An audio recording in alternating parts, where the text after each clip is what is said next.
Jadi apa aja sih penemuan dari Hofstede ini?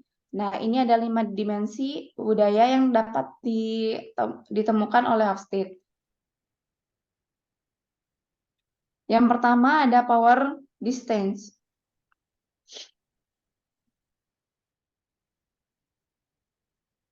Power distance adalah dimensi budaya yang mengukur sejauh mana individu di suatu lingkungan sosial menerima kesenjangan terhadap status sosial. Power distance yang tinggi akan cenderung melihat bahwa kekuasaan dipegang oleh posisi tertinggi dalam suatu hierarki. Sedangkan posisi yang rendah memiliki pemikiran yang lebih demokratis dan saling menghargai pendapat masing-masing individu. Jadi ini sikap terhadap otoritas jarak antara individu dalam hierarki. Nah, itu bisa tinggi ataupun rendah. Nah, kalau tinggi biasanya itu mereka melihat kekuasaan adanya kesenjangan kekuasaan. Kalau misalkan kekuasaannya rendah, biasanya itu lebih berpikir ke orang-orang yang ada di bawah mereka, jadi lebih cenderung lebih demokratis seperti itu. Terus yang kedua ada individualism. Adalah dimensi budaya yang mengukur bagaimana individu melihat dirinya sebagai individu yang mandiri atau sebagai individu yang merupakan bagian dengan kelompok. Individu yang berada pada lingkungan dimensi budaya, individualism, yang tinggi memiliki anggapan bahwa hubungan antara lingkungan sosial dengan individu tersebut bukan suatu hal yang terikat. Ini individualism yang tinggi. Sedangkan kalau individualism yang rendah atau bisa disebut dengan lebih cenderung berkelompok, itu lebih mementingkan kelompok atau komunitas. Pada kondisi ini, individu memiliki kaitan yang erat dengan lingkungannya, sehingga ketika individu ingin mengambil keputusan, lingkungan sekitar menjadi salah satu faktor yang mempengaruhi keputusan tersebut. Yang ketiga ada masculinity, adalah dimensi budaya yang mengukur sejauh mana individu lebih berorientasi pada pencapaian kesuksesan, kompetisi, dan ambisi sebagai pembanding antar individu. Sedangkan dimensi budaya masculinity yang rendah disebut femininity alias kebalikannya, yang dipresentasikan individu yang lebih berorientasi kepada kepedulian antar individu dan lebih menekankan kepada pencapaian kualitas hidup yang baik dan harmonis. Terbukti ya kalau misalkan feminim mungkin itu lebih condong ke perempuan yang lebih mengutamakan dengan perasaan, yaitu dengan kepedulian mereka, dengan sikap dan hati mereka gitu. Terus selanjutnya ada uncertainty avoidance, adalah dimensi budaya yang mengukur sejauh mana individu merasa nyaman atau tidak terhadap kepastian dan seberapa besar keyakinan individu untuk menghindari ketidakpastian. Kalau sifatnya yang tinggi itu dapat dilihat dari bagaimana individu menggunakan hukum atau peraturan untuk menghadapi perubahan situasi atau kondisi agar individu dapat mengontrol perubahan yang terjadi. Kalau uncertainty-nya rendah, itu menciptakan lingkungan yang lebih toleran terhadap perubahan. Lingkungan yang terbentuk dari dimensi ini lebih fleksibel dan nyaman, sehingga ide-ide baru atau perubahan situasi dan kondisi merupakan hal yang wajar terjadi.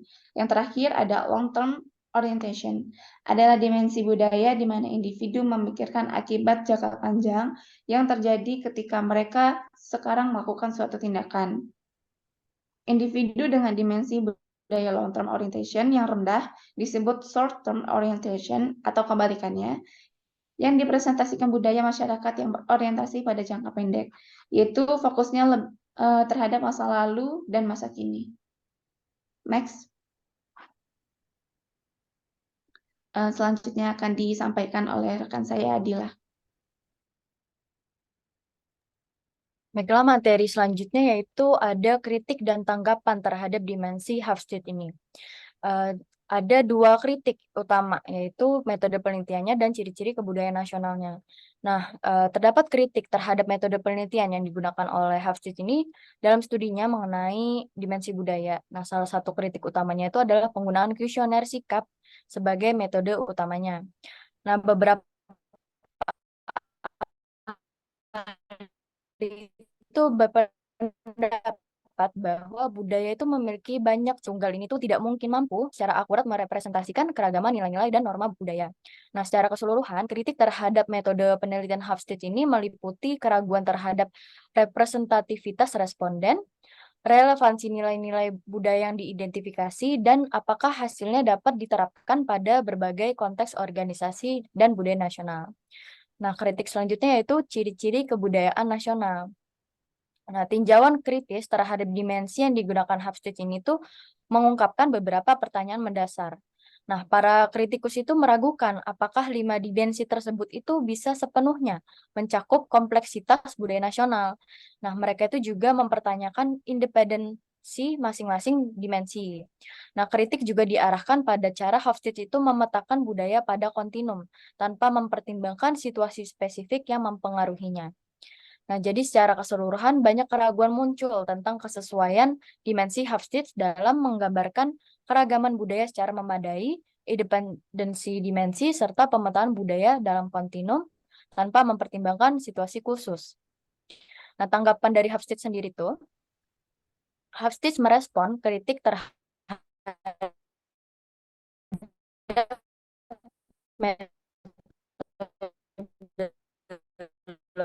penelitiannya dengan kuat dan didukung oleh hasil penelitian lebih lanjut dan data ekonomi. Nah, dia itu mencatat beberapa kedua buku satu penelitian yang rinci dan mencakup dengan sampel yang cocok dan korelasi yang kuat dengan data lain, serta banyak replikasi penelitian. Nah, terkait kritik terhadap 5 dimensi yang diusungnya, Hofstede itu menanggapinya dengan sikap terbuka. Dia itu mengatakan jika ada yang bisa menemukan dimensi lain yang valid, dia mengundang mereka untuk melakukannya. Nah, dia independen dari yang dia rancang. Nah, materi selanjutnya yaitu dimensi budaya menurut GLOB. Jadi GLOB sendiri adalah program jangka panjang yang dibagi menjadi 4 fase yang dirancang untuk mengkonseptualisasikan, mengoperasionalkan, menguji, dan memvalidasi teori dan efektivitas masyarakat, organisasi, dan kepemimpinan. Nah, proyek ini tuh mencari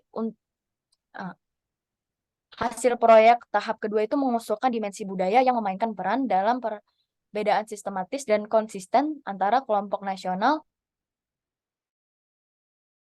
homogen.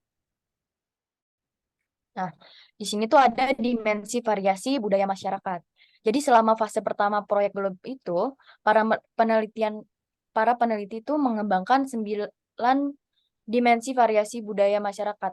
Yang pertama itu ada jarak kekuasaan, penghindaran ketidakpastian, terus orientasi kemanusiaan, kolektivisme kelembagaan, kolektivisme dalam kelompok, ketegasan, egalitarianisme gender, orientasi masa depan, dan orientasi kinerja. Nah, beberapa dimensi tersebut itu berasal dari Hofstede, Cloghorn, dan Strothbeck, serta McClellan. Nah, dimensi-dimensi ini itu digunakan untuk menguji nilai dan praktik di tingkat industri, organisasi, dan masyarakat. Nah, pertanyaan itu diajukan kepada responden untuk mengungkapkan nilai dan praktik budaya yang sebenarnya dan yang dianggap ideal. Nah, temuan dari grup itu menyatakan bahwa meskipun sejumlah besar responden itu terlibat dalam proyek ini, karyawan multinasional itu tidak disertakan dalam survei ini. Nah, untuk memastikan tanggapan hanya berasal dari perwakilan negara yang bersangkutan. Nah, kemudian skor dari berbagai dimensi itu mengungkapkan beberapa negara itu memiliki perbedaan antara nilai sebenarnya dan nilai yang diharapkan.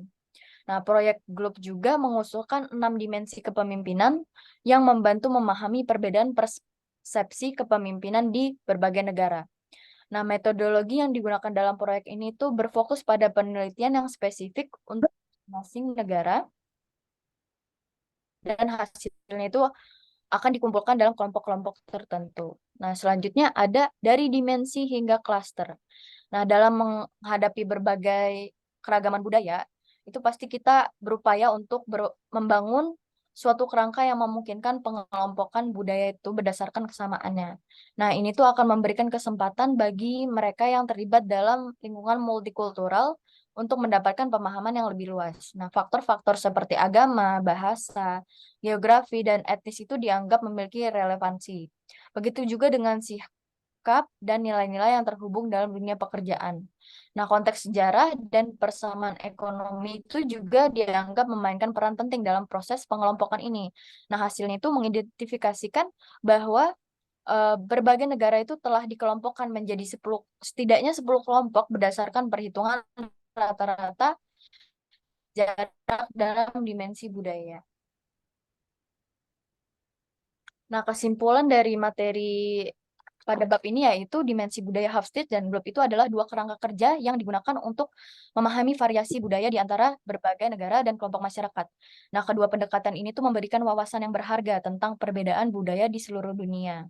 Dimensi budaya Hofstede lebih umum dan telah digunakan dalam berbagai konteks, sementara dimensi budaya Globe itu lebih fokus pada lingkungan kerja dan kepemimpinan. Kedua pendekatan ini membantu individu dan organisasi untuk beradaptasi dan berinteraksi dengan budaya yang berbeda secara lebih efektif.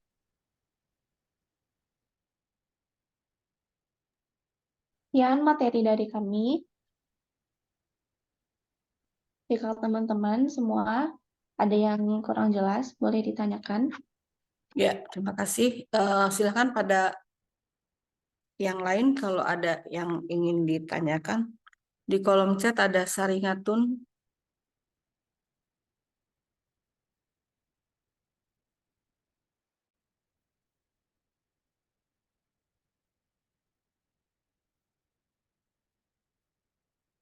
Ratna Indah dan Muhammad Eka.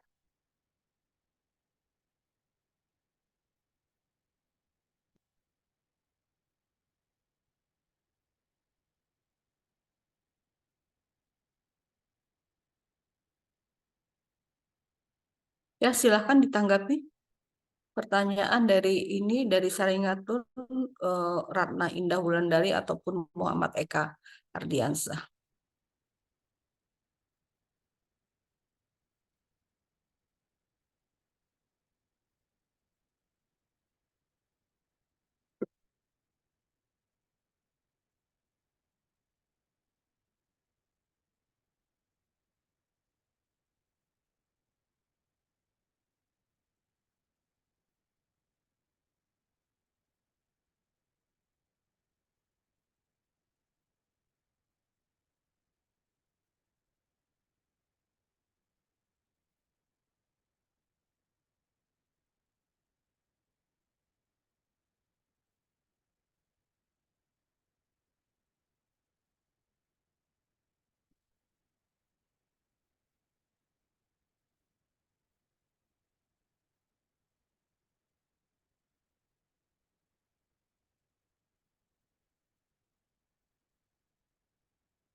Baik, di sini ada 3 pertanyaan. Yang pertama ada pertanyaan dari Saringatun Napinah, NPM 025. Izin bertanya, apa kelemahan dan kelebihan dari kedua budaya tersebut, yaitu Hofstede dan Globe. Yang kedua ada pertanyaan dari Ratna Indah Wulandari, NPM 031.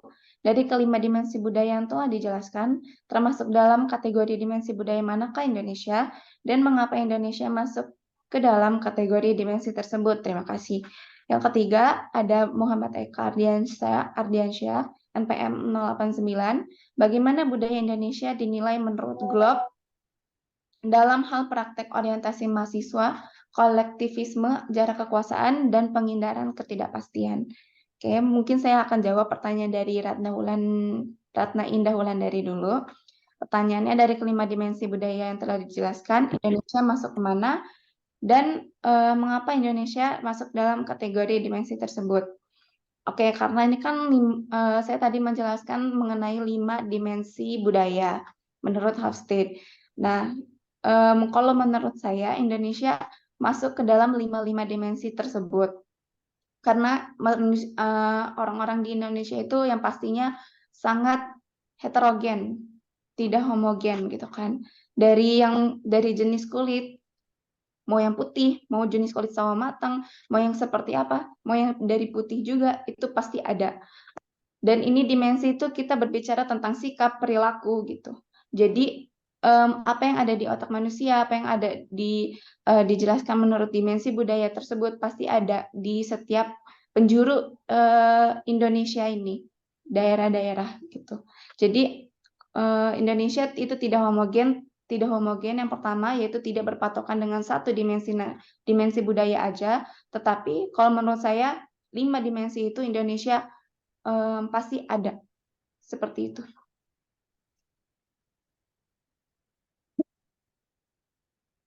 Tadi menjawab yang Gimana? Ratna ya? Ya Bu, dari Ratna dulu. Oke. Dari kelima dimensi budaya yang tadi dijelaskan masuk dalam kategori dimensi budaya yang manakah Indonesia? Dan mengapa Indonesia masuk ke dalam? Ya, saya pikir kalau kita bicara dimensi yang tadi sudah dijelaskan, ada apa namanya? Ada maskulin gitu kan ya, salah satu di antara budaya yang yang dikemukakan oleh siapa namanya? Hofstede misalkan ya, Hofstede mengatakan bahwa salah satu di antaranya adalah adanya maskulin gitu ya. Dan beberapa tadi, dan saya pikir semua dimensi-dimensi itu memang ada gitu dalam setiap orang-orang Indonesia gitu ya. Jadi kalau kita bicara misalkan apa sih kegiatan Hofstede tadi dari salah satunya feminin maskulin, maka semua juga kita mengakui bahwa ada kegiatan yang seperti itu gitu dan seterusnya. Jadi dari pertanyaan Ratna, kalau karena kita bicara pada organisasi gitu, pada organisasi yang kita kelola, maka dari kelima itu tentu tergantung pada masing-masing organisasi itu sendiri gitu. Dia lebih menekankan di budaya atau dimensi budaya yang mana dari kelima hal tersebut atau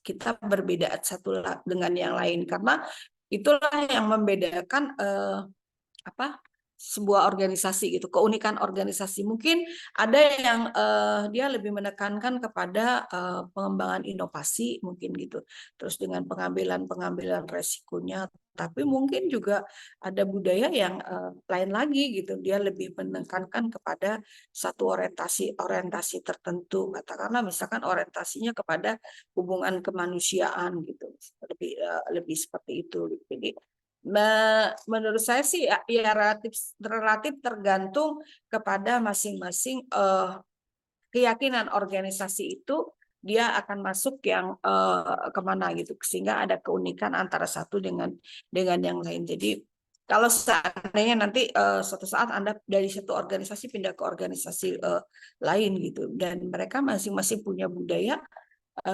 tentu juga ada perbedaan yang seperti itu. Belum lagi kalau kita bicara ini kan manajemen lintas budaya gitu ya. Jadi mitra kita dalam melakukan kegiatan keorganisasian dalam hal ini berhubungan dengan negara-negara lain. Nah, negara-negara lain juga punya budaya, kita juga punya budaya. Tentu itu yang jadi membedakan dimensi budaya yang mana yang akan digunakan oleh masing-masing organisasi ya.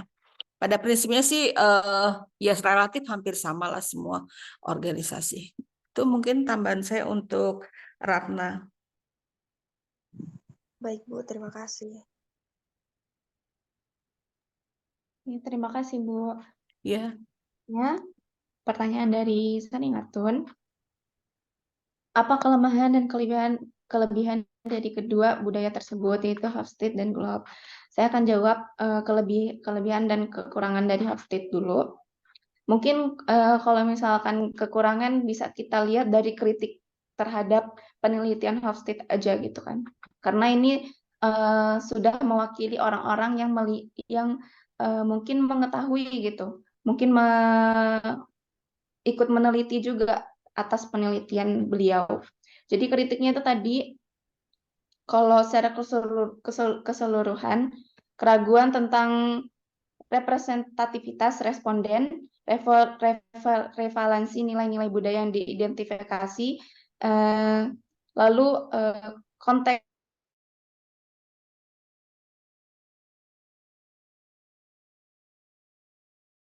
beda.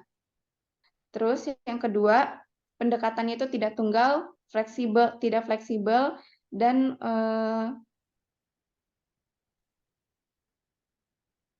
penelitiannya itu kurang akurat kalau menurut kritikannya. Jadi itu kelemahannya. Sedangkan kalau kelebihannya itu sederhana dan mudah dipahami, data-datanya tersedia, tanggapan juga dari Hofstede. Dia menegaskan bahwa penelitiannya itu sudah cukup rinci dan mencakup dengan sampel yang cocok dan korelasi yang kuat dengan data lain, serta banyak replikasi penelitian. Terkait kritik tersebut, jadi itu kelemahannya, dan mungkin tanggapan Hofstede bisa dijadikan sebagai kelebihan dari penelitiannya.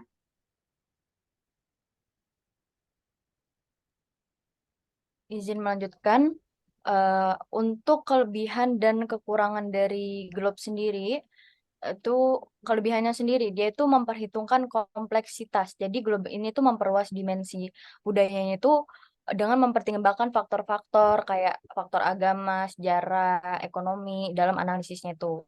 Yang kemudian ada mengintegrasikan konteks. Jadi Globe ini memasukkan faktor-faktor seperti yang tadi kayak agama, bahasa, dan sejarah dalam analisis budayanya itu. Kemudian kelebihan selanjutnya yaitu fokus pada kepemimpinan.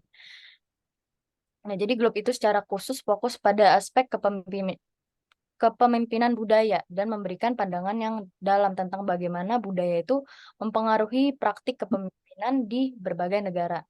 Nah, kalau untuk kelemahan dari Globe sendiri, karena dia itu kompleksitas yang lebih tinggi, jadi kadang lebih rumit dan sulit dipahami sama orang-orang, eh, jadi sulit gitu ya.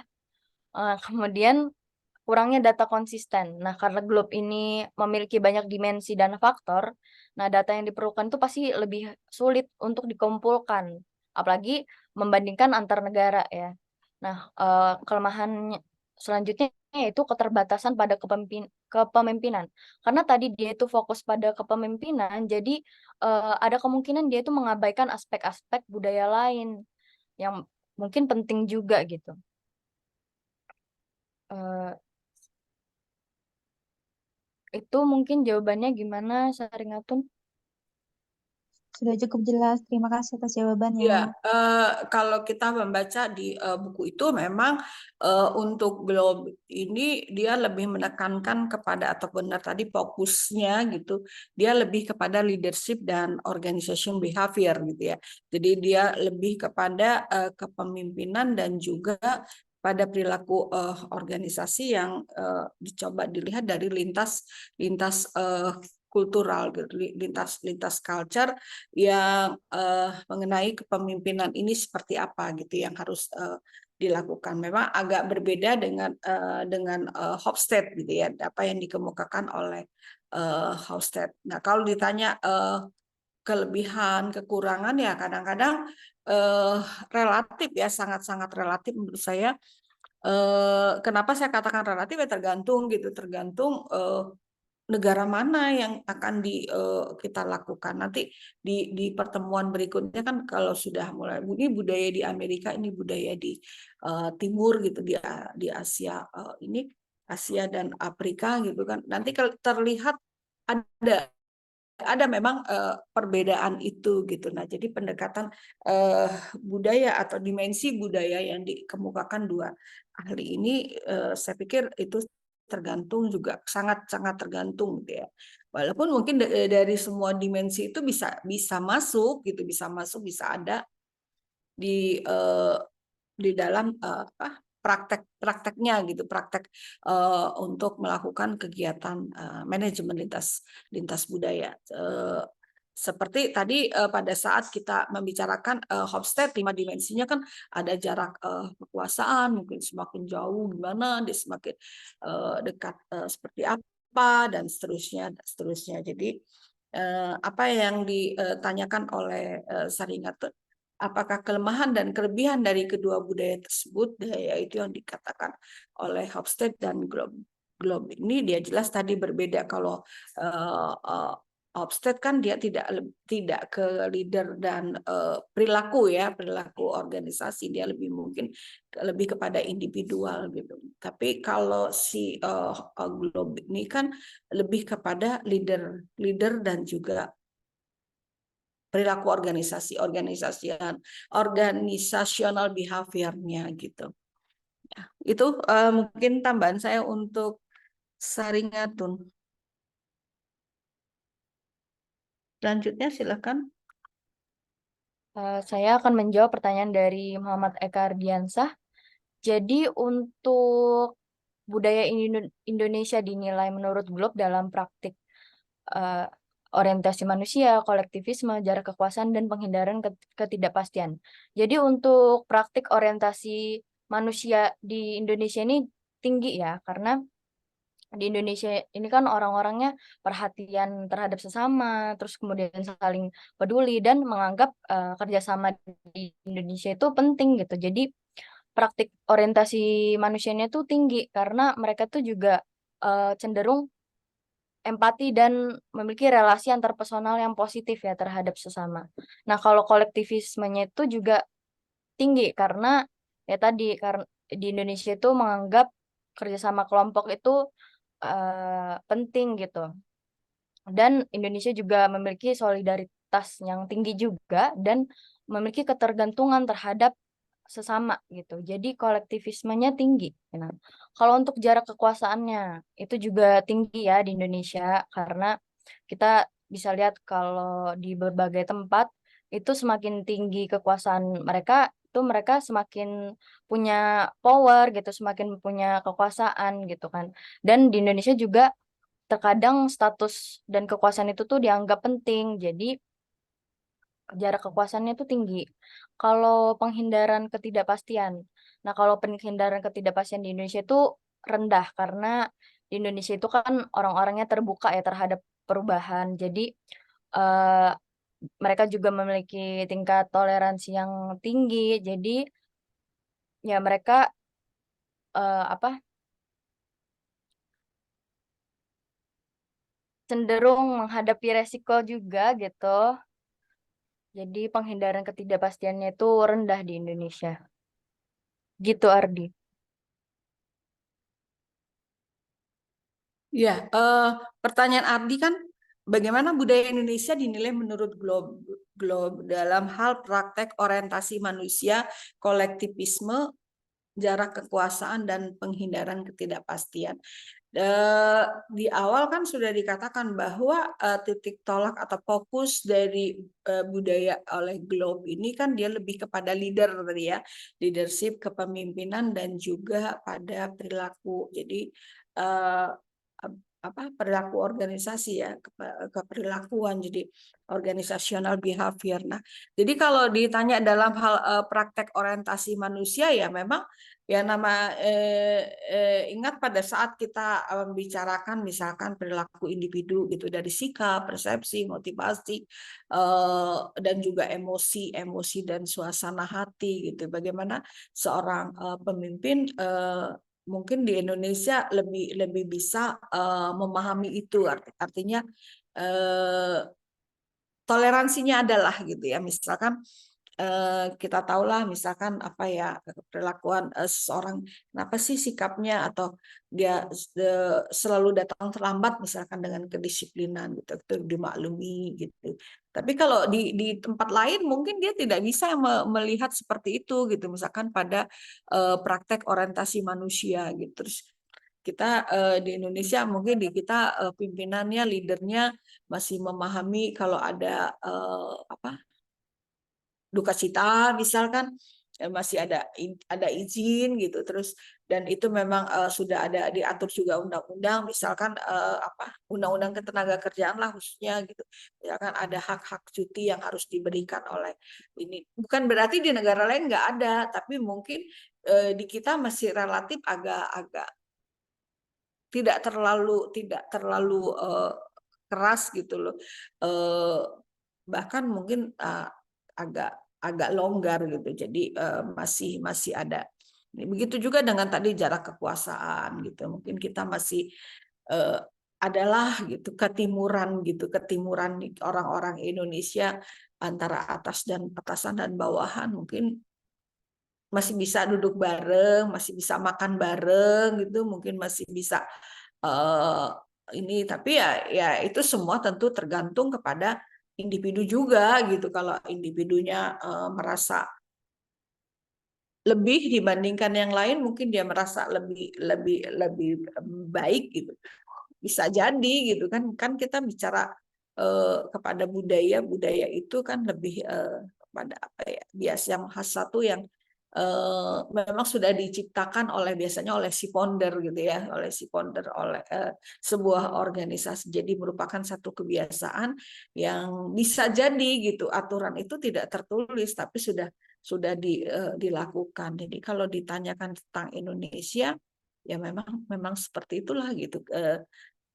Dan kalau mau diberlakukan dengan ketat, biasanya akan protes gitu kan, nggak ini. Kenapa? Karena mungkin kita sudah berada pada titik nyaman gitu ya, titik nyaman.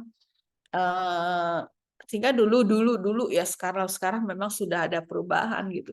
Dulu mungkin di pegawai negeri lah, khususnya di ASN, di aparatur sipil negara, mungkin soal kedisiplinan ya menjadi satu hal yang biasa gitu. Dan ada sih di beberapa instansi gitu, kalau kita datang di jam-jam 11, setengah 12 gitu, mungkin dia sudah tutup dulu gitu, udah tidak melakukan pelayanan gitu. Dan itu kadang-kadang dianggap ya satu hal yang lumrah gitu. Lumrah artinya bisa diterima gitu oleh masyarakat. Jadi kita sebagai warga, sebagai rakyat, kalau mau ada urusan ke kelurahan, mau ada urusan ke puskes gitu ya, yang berkaitan dengan pelayanan itu ya jangan di jam-jam rawan gitu, jam-jam rawan dan jam mendekati jam 12, setengah 12.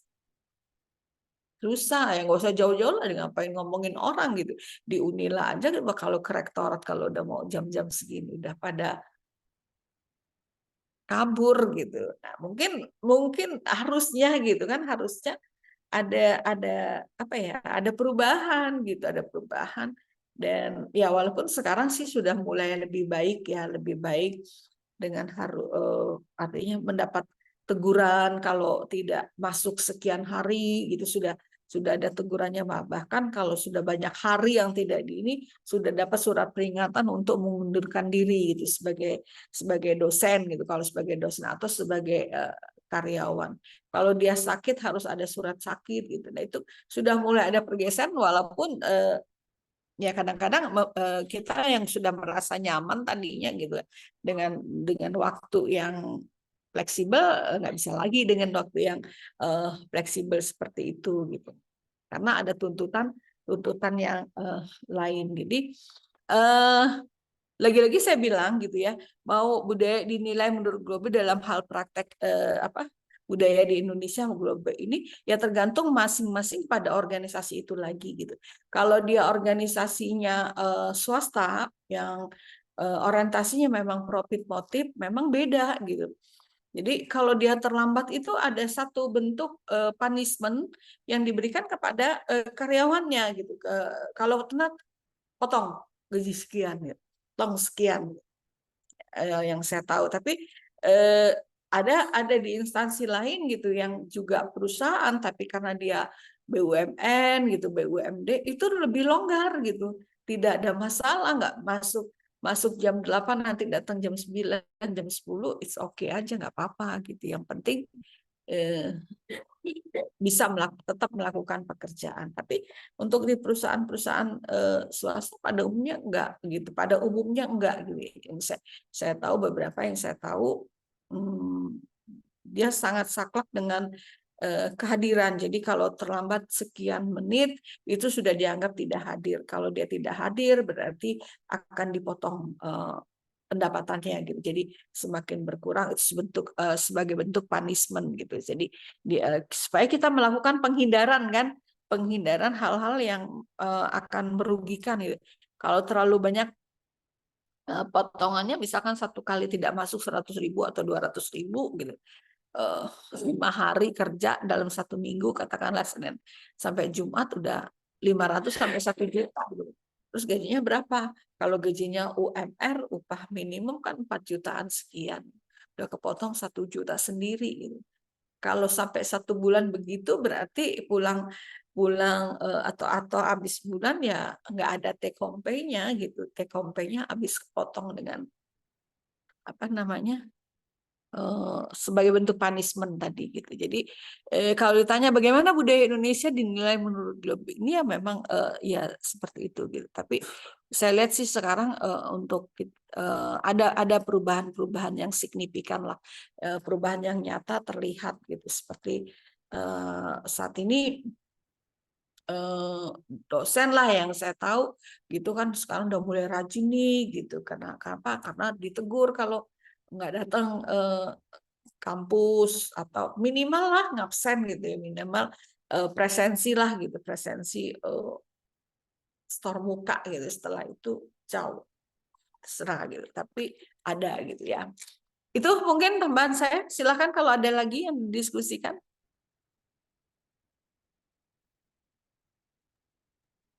Teman-teman lain Terima kasih. ada Baik, yang mau terima kasih. Ya. Ardi? Terima kasih buat jawabannya Ibu Yuningsi dan Adila, sudah sangat Iya. cukup jelas. Yang lain silakan.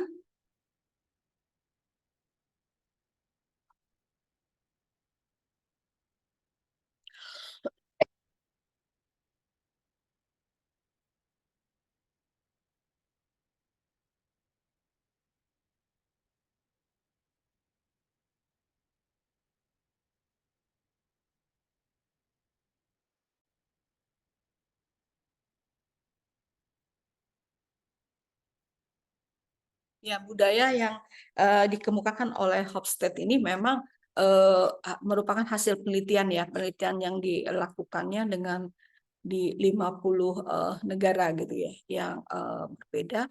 Dan dia dari situ memang menghasilkan hal-hal yang memang kita yakini saat ini atau kita gunakan kalau pada umumnya kita menggunakan kalau kita membicarakan tentang budaya gitu. Jadi di mana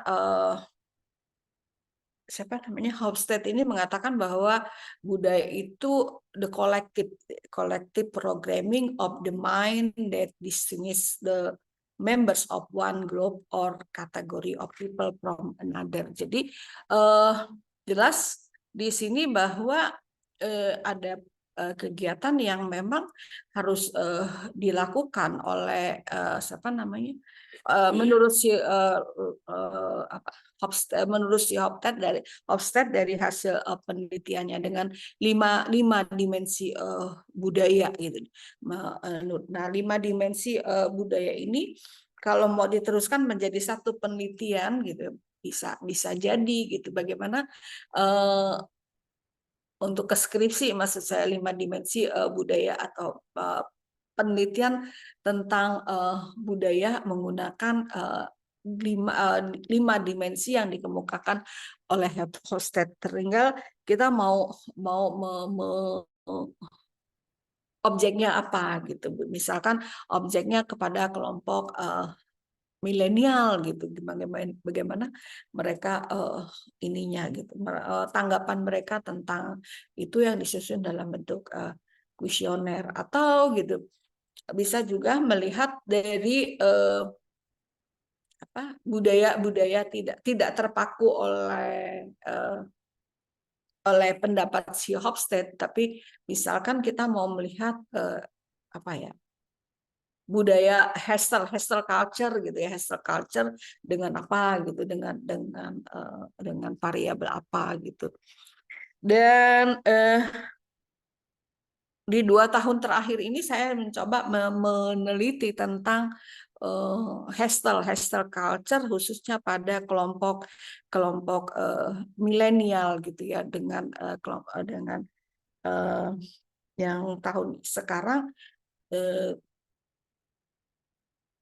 lagi dalam proses sih gitu, tapi sudah mulai terlihat bahwa kelompok milenial itu dia akan ada beberapa nanti muncul dimensi-dimensi yang yang mempengaruhi gitu, mempengaruhi budaya seorang hustle culture mereka lah gitu, dari kelompok milenial. Dan ini memang lumayan agak lumayan gitu mencari informasi tentang itu, karena harus menggali sedemikian rupa banyaknya informasi gitu. Walaupun respondennya tidak terlalu banyak karena ini penelitian kualitatif gitu, tidak kuantitatif, tidak menggunakan regresi atau alat analisis statistik lainnya gitu, tapi lebih banyak membongkar atau berinteraksi dengan responden untuk mengetahui apa sih sebenarnya gitu ya budaya. Nah, jadi berkaitan dengan dimensi ini gitu, mau dimensi si Hofstede, mau dimensi globe, atau mau dimensi penelitian yang lain yang bisa kalian cari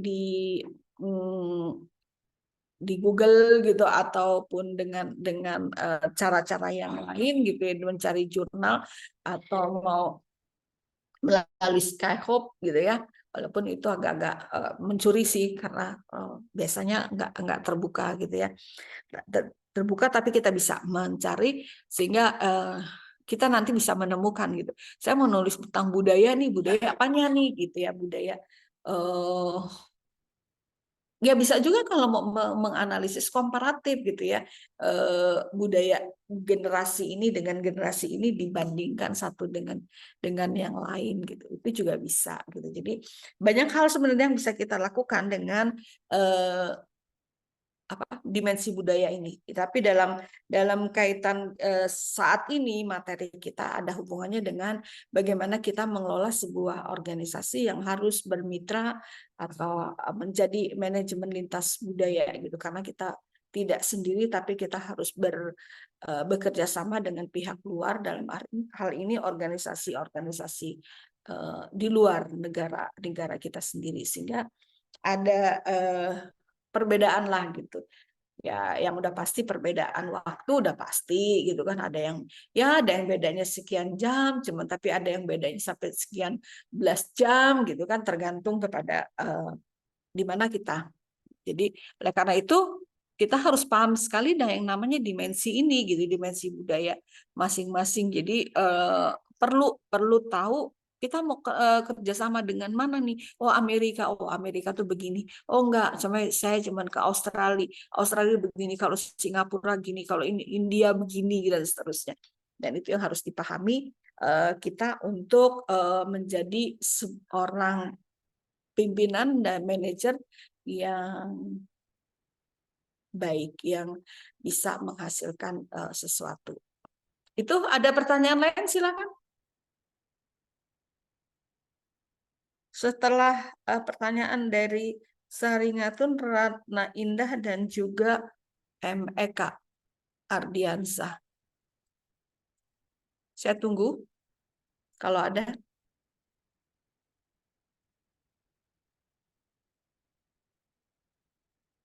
Minggu depan 2 kelompok ya.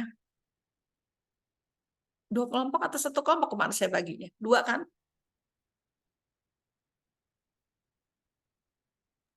Kalau nggak salah, Bu, 1 kelompok tapi 2 chapter gitu. Iya, 2 chapter ya.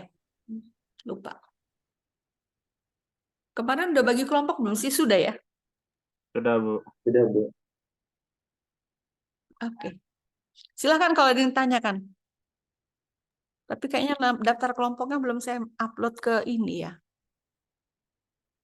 ke Fiklas. Oh ya, jangan lupa ke Fiklas ya untuk presensi dan juga ada tugas individu di Fiklas. Cuman ya bisa dilihat, tapi kalau submitnya kayaknya mulai 11.30 saya buatnya. Masih ada? Kalau nggak ada ya ditutup, kita selesai. Cukup, Bu. Ih, cepet banget loh kamu kalau udah. Cukup Bu sepertinya. Kenapa dia? Oh ya, ketua kelas kita siapa lah ya? Halo, Haris Bu. Ketua Haris ya? Oh, Hmm. tadi saya itu siapa ya gitu. Saya lihat ada daftarnya nama Dio. Jadi saya kontaknya ke Dio. Makasih ya Dio. Iya Ibu. Haris, kita buat grup aja lah. Jadi kalau saya ada Sudah Bu, sudah saya beneran link. Dio Haris juga pernah ketua kelas ya di kelas saya sebelumnya gitu. Cuman tadi yang saya lihat siapa ya nama mahasiswa kelas ini gitu. Cuman ngelihat nama Dio. Kayaknya Dio yang saya coba kontak.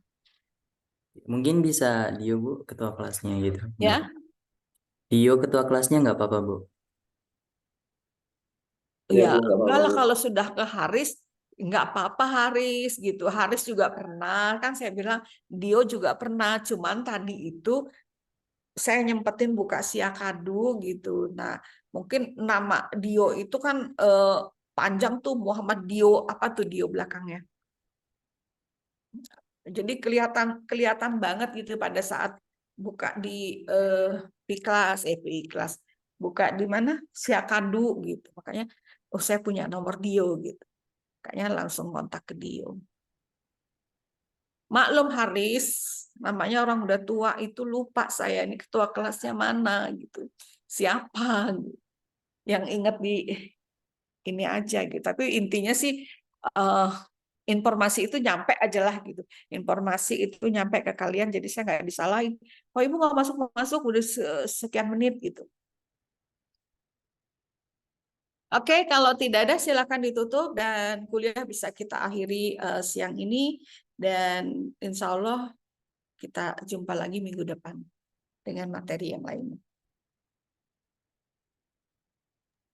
Baik, teman-teman, sekian presentasi dari kami. Terima kasih kepada Bu Ningsih dan teman-teman semua yang sudah menyimak presentasi dari kelompok 1. Terima kasih juga atas partisipasinya buat teman-teman yang sudah bertanya. Saya akhiri, saya tutup. Wassalamualaikum warahmatullahi wabarakatuh. Waalaikumsalam warahmatullahi Waalaikumsalam warahmatullahi wabarakatuh. Ya, terima kasih kepada kelompok yang sudah presentasi Wardah dan Adila dan juga terima kasih kepada yang tadi sempat berdiskusi Saringatun, Ratna Indah dan juga Eka Ardiansa dan juga yang lain yang sudah menyimak dengan baik. Terima kasih dan mudah-mudahan di minggu-minggu yang akan datang akan lebih aktif lagi dalam diskusi dan tidak sembunyi mungkin gitu, cuman Zoom-nya aja dibuka orangnya entah di mana bisa jadi tidur ini ya. Mudah-mudahan enggak lah ya. Baik, terima kasih sekali lagi dan saya akhiri pertemuan siang ini dengan ucapan alhamdulillahirabbil alamin.